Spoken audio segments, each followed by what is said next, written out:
hablando y gracias, ¿entendieron? Qué bueno, y si no entendieron, adiós y vámonos. No se trata de eso. Se trata de comprender los procesos.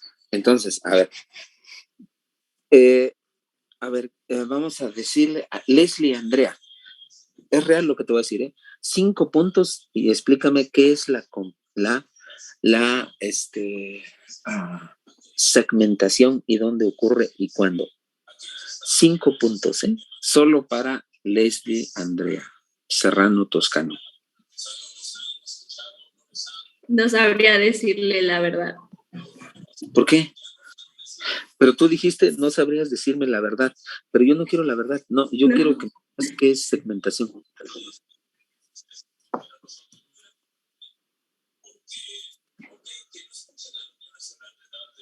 Sí, porque yo no sé si la verdad la conoce a alguien. No. Yo quiero saber qué es segmentación. Ahí va. A ver, ¿quieres opinar, Jonathan Ambrosio?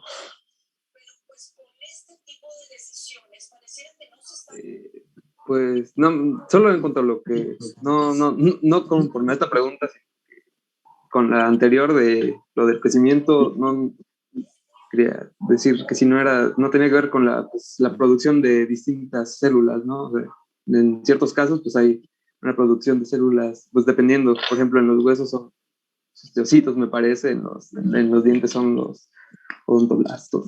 Bueno, no me acuerdo muy bien los nombres, pero tiene que ver con eso. Sí, más o menos, pero está bien simple, ¿eh? Se lo están complicando demasiado. A ver, tiene que ver con el ciclo celular. A ver, el ciclo celular, ya les he dicho, el ciclo celular dura 24 horas. El ciclo celular, la mitosis dura 1 hora y interfase dura 23 horas. Pero ese ciclo celular tiene que ser perfecto.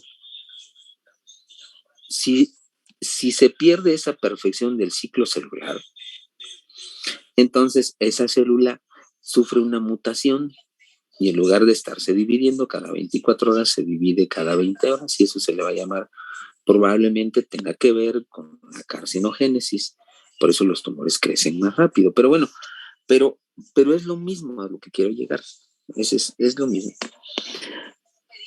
Crecimiento se refiere a tamaño, desarrollo se refiere a maduración.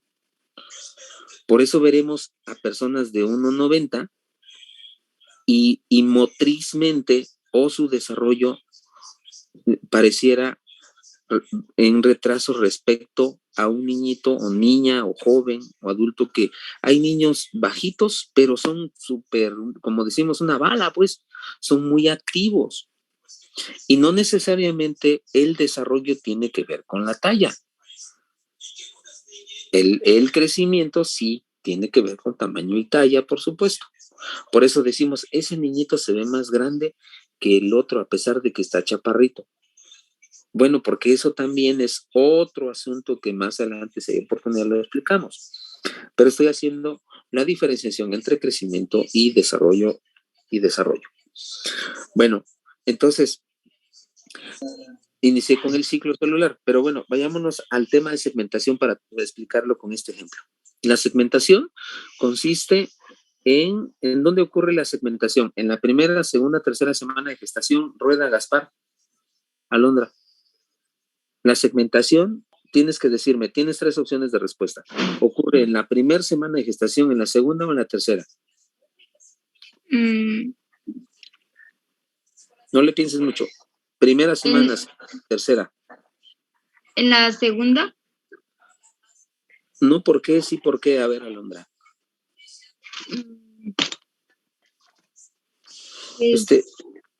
La segunda semana se llama disco germinativo bilaminar, entonces no es.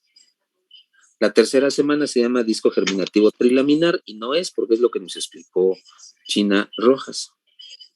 No, entonces es en la primera semana. Recuerden, recién ocurre la fecundación, es decir, la unión del núcleo masculino presente o proveniente del espermatozoide y la unión del núcleo femenino presente en el ovocito se une Por eso el objetivo central de la fecundación es la reconstitución del material genético, por supuesto la determinación del sexo. Y a partir de ahí inicia el crecimiento. ¿En qué momento esa sola célula, acuérdense, esa se llama huevo o cigoto también, y a las 24 horas de la fecundación ocurre la primer mitosis y se vuelve un organismo bicelular? De una célula salen dos, luego de dos salen cuatro, de cuatro salen 8, 16, 32, y entonces de una célula, luego dos células, a esas se les van a ver células madre, esas células van aumentando en número, van proliferando gracias a... ¿Por qué crecen entonces? A factores de crecimiento. O sea, ¿por qué crece una persona? ¿Por qué crece? Pues a factores de crecimiento. Hay muchísimos factores de crecimiento. Entonces no podemos entrar al sistema nervioso si aún no tenemos el aspecto básico de qué es un factor de crecimiento, dónde se forman los factores de crecimiento. Por ejemplo, uno de los factores o inductores del crecimiento para la formación del sistema nervioso central se llama el factor Nogin. Ese factor Nogin está contenido en ese gel gelatinoso, valga la redundancia, esa matriz rica en proteínas. Los factores de crecimiento generalmente son proteínas. Está contenida en la notocorda. Bueno, ahí en la notocorda ya muchos ya saben qué es, al menos yo ya se los expliqué. Y ya les dije, el factor Nogin, gracias al factor Nogin se induce la diferenciación del ectodermo. El ectodermo forma entonces el tubo neural y gracias a ese tubo neural se forma el sistema nervioso central. Y eso es tubulación y eso es neurogénesis. Y ahí está todo lo que teníamos que hablar del sistema nervioso central. Entonces, tenemos que empezar a hablar de los factores de crecimiento. ¿Cómo vemos un factor de crecimiento?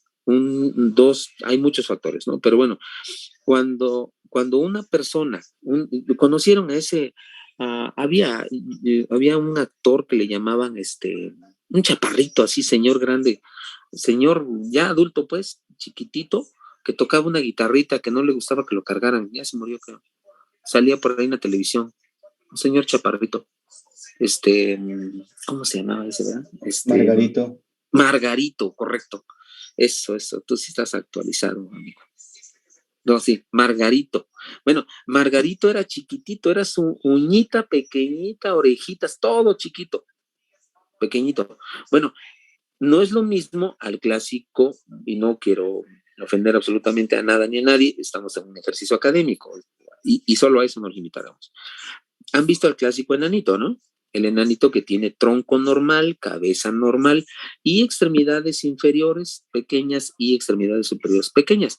Bueno, uno tiene que ver con el enanismo derivado al factor de crecimiento de los fibroblastos y el otro un enanismo secundario a la deficiencia del factor de crecimiento, de la hormona del crecimiento como factor de crecimiento de la somatotropina.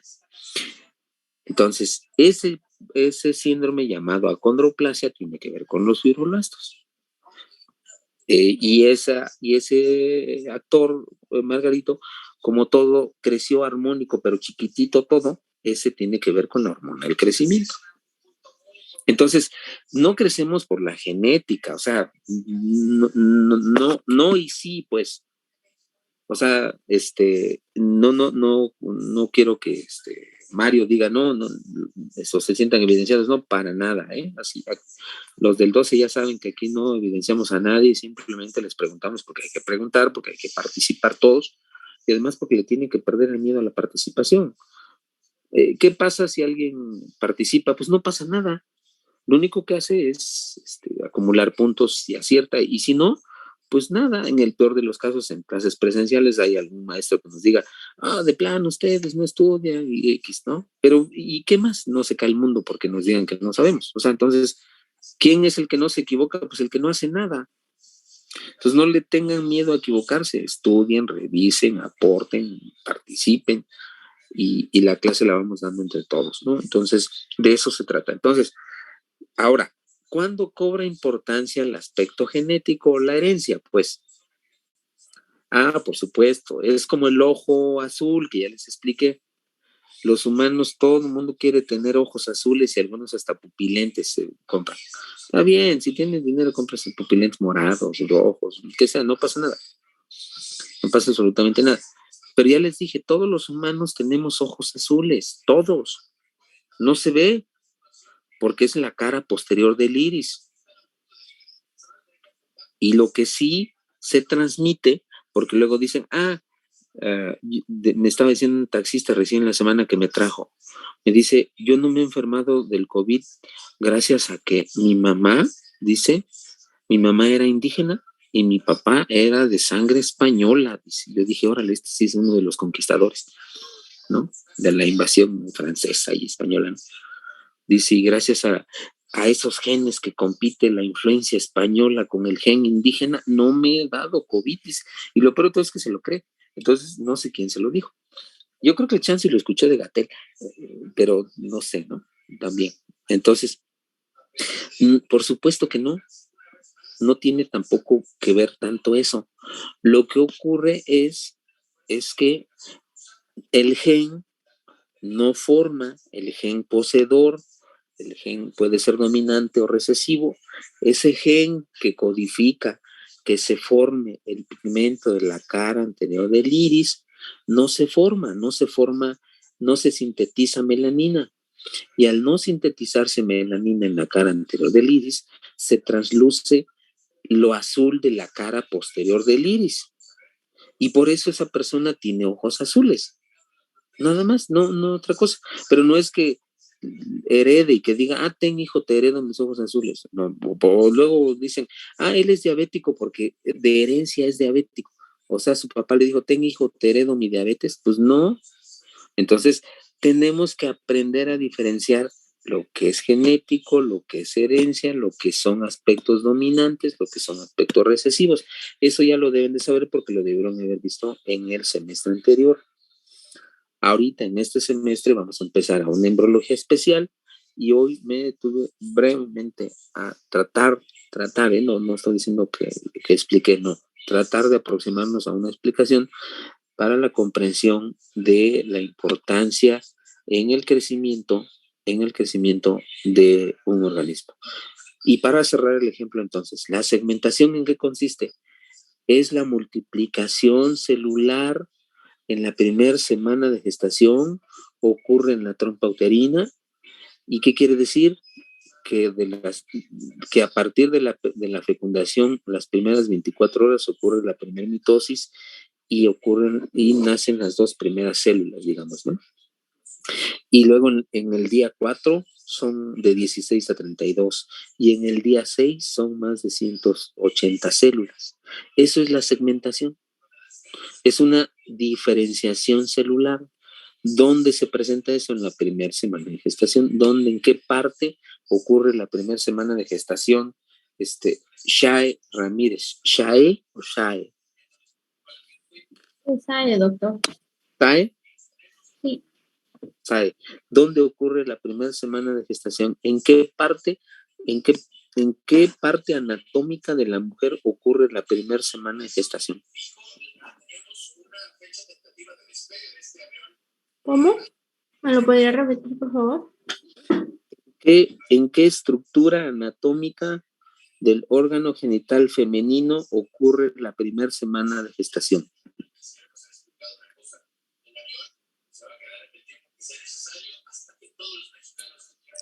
Digo porque biológicamente el organismo que está codificado, que está apto, que por la naturaleza ha sido determinado así, es el organismo femenino. ¿Dónde ocurre el embarazo? En el organismo femenino. ¿En qué parte? En el útero o matriz.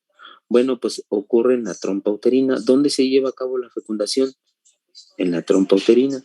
Y esos 6 días de la primera semana de gestación ocurre en que ese huevo o cigoto, a partir de que es fecundado, a partir de ese momento, pasan 6 días en recorrer una trompa uterina desde la zona ampular donde se lleva a cabo la fecundación hasta la cavidad uterina, que es donde se implanta en el 6º día.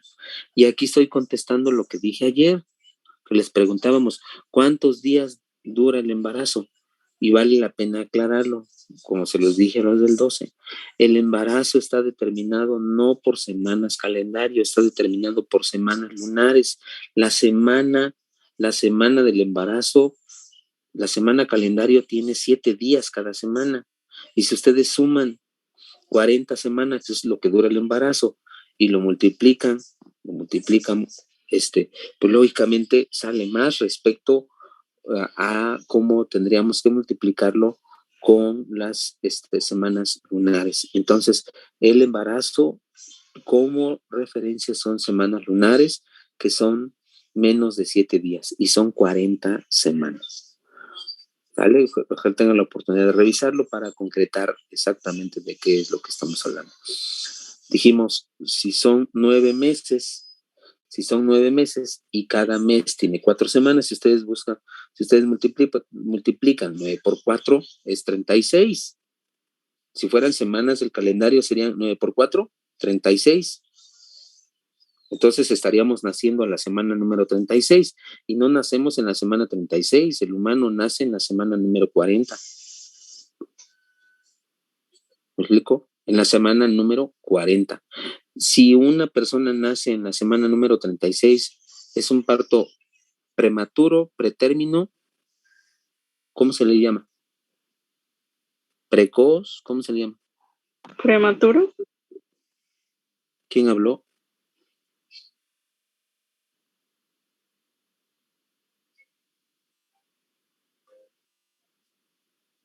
Ahora no dice su nombre para no preguntarle.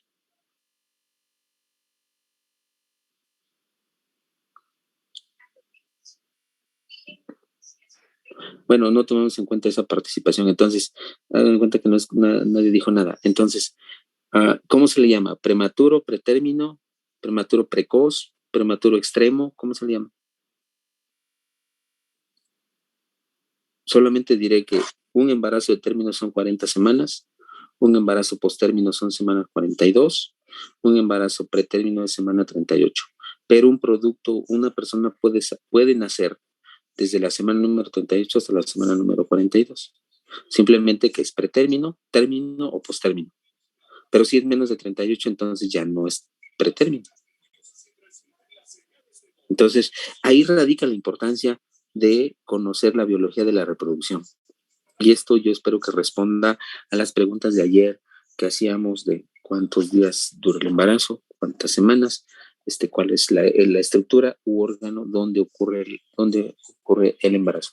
No conozco hasta el día de hoy un varón, por eso pregunté en qué parte del órgano reproductor femenino, porque hasta el día de hoy no conozco un hombre que tenga útero y que haya tenido un hijo. A lo mejor después, pero 1000, 2000 años quizá, pero al menos en lo que al día de hoy no.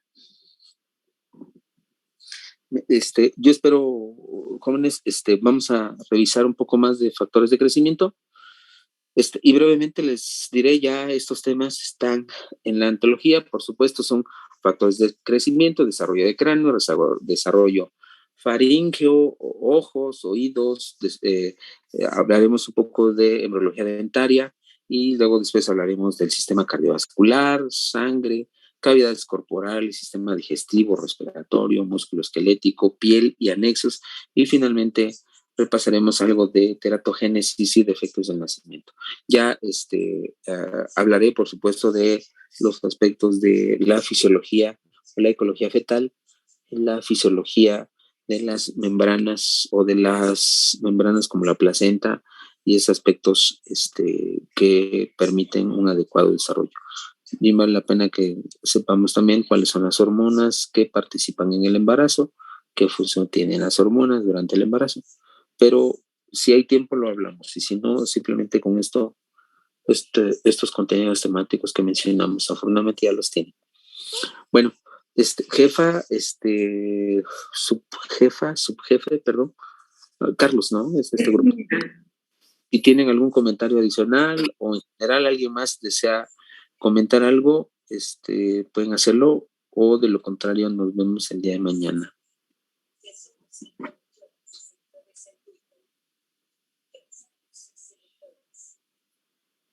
Doctor, la antología, ¿cuándo? O sea, la compartiría con nosotros para tenerla? Más o menos se tardan una semana en hacerla. Entonces, porque son como 300 o 400 lo que hace la señora, o sea, hace un tiraje como de 300 o 400. Generalmente le echa ganas, ¿eh? Lo que sí ya estoy casi terminando, la verdad es que sí es un montón de chamba hacerlas porque hay que revisarlas, se me escapan a veces porque muchos de los artículos son traducciones, y demás, y trato de hacer una compilación, lo más esencial para todos ustedes.